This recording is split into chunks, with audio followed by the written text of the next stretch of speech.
In this video, we are going to showcase a simple example of using a method for separating rational functions called partial fractions. So the example we're going to go with is the rational function 5x minus 3 over x plus 1 times x minus 3.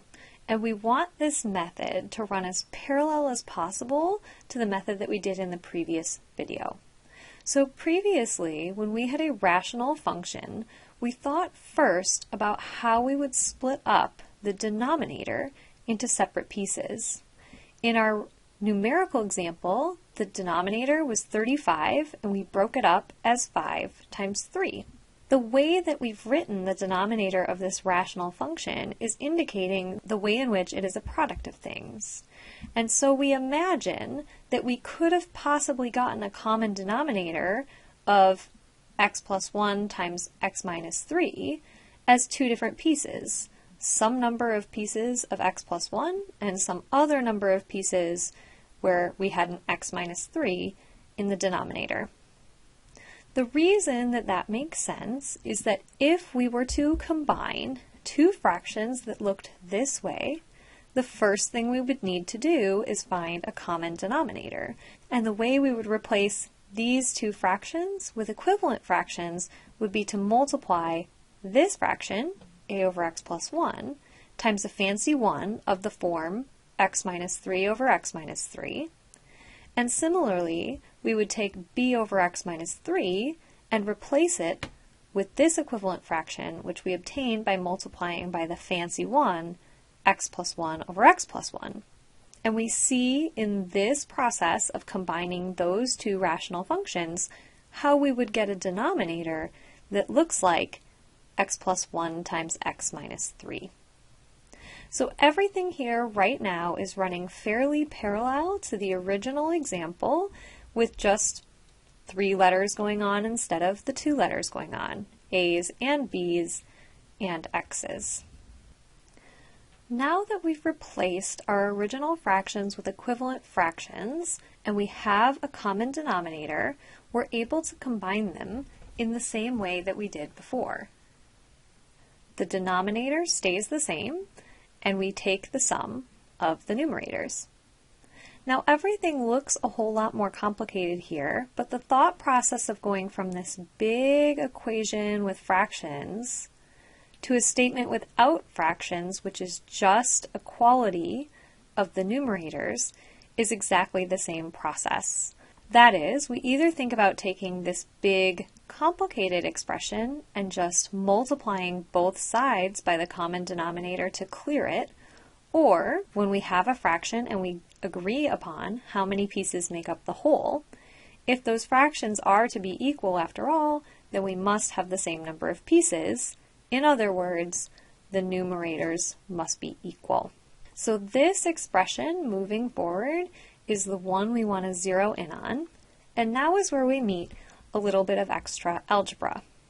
The next thing we're going to need to do in order to make progress on this equation with 3 variables is we're going to want to take the messy side. In my example, it happens to be the left-hand side, the a times x minus 3 plus b times x plus 1. That's a whole lot messier than 5x minus 3. Let's expand that by distributing our a's and our b's to the inside of the parenthetical expressions. And then I'd like to regroup our like terms. In other words, I'd like to take the pieces of this expression that involve an x, and I'd like to put them over here, and the pieces that don't involve an x, and put them over here. What this allows us to do is create a system of equations by equating coefficients. So once I've taken the combined numerator of my two fractions and rewritten it in a more desirable way, I substitute that more desirable representation of that numerator in this way back into our original expression. And I've color-coded it because I want to draw your attention to what's going on here. I have a polynomial over here. Think about it, if you'd like, as the equation of a line over here. And over here, the purpose of my rearrangement of the terms was to make this expression look like the equation of a line.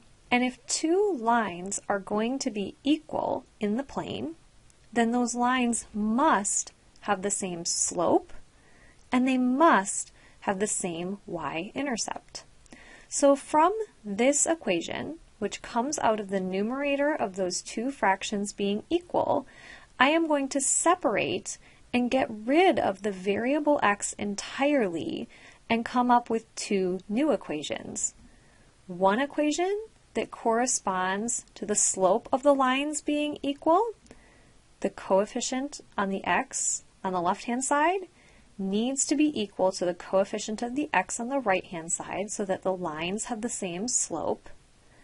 And similarly, I get another equation out of setting the constant terms equal to one another, or alternatively, the y-intercepts of the two lines equal to one another.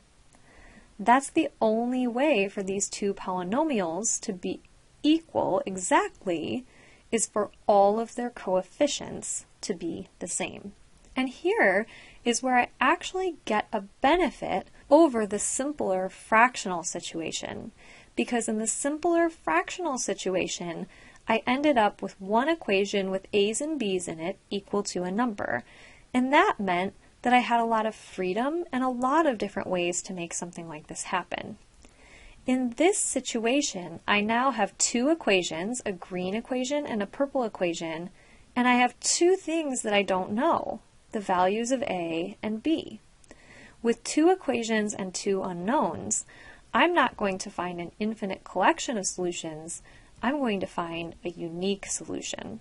Now, what we need to do is a problem of simple high school algebra. Two equations, two unknowns.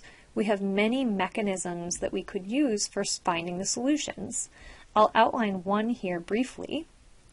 If I start with my green equation that a plus b must be equal to 5, I can solve for one of these variables in terms of the other, and I chose to solve for b in terms of a.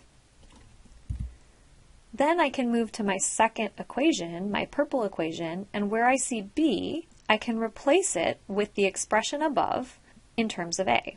This amounts to the expression 5 minus 4a is equal to negative 3, or negative 4a is equal to negative 8, at which point I can solve for a, and once I've solved for a, because I have this relationship between a and b, I can also find the value that I'm looking for b. So all in all, I found an a value of 2 and a b value of 3, and I can substitute that into the expression to say the only way I could have gotten 5x minus 3 over x plus 1 times x minus 3 is as 2 over the quantity x plus 1 and 3 over the quantity x minus 3. So that's the start of partial fractions. It's a lot of algebra, and there's one big conceptual jump in there on this creating a system of equations out of the coefficients part. That can be a lot to wrestle with, but it's really just a lot of algebra. And you did it. You got through it. When we meet together as a class, we'll do multiple examples until we start to feel comfortable with this whole process. But for now, you've had an example, you made it through. The steps will always be the same. The reasoning is very similar to just adding two fractions together. All we have to do is endure a lot of algebra, and we'll get a lot of practice with that.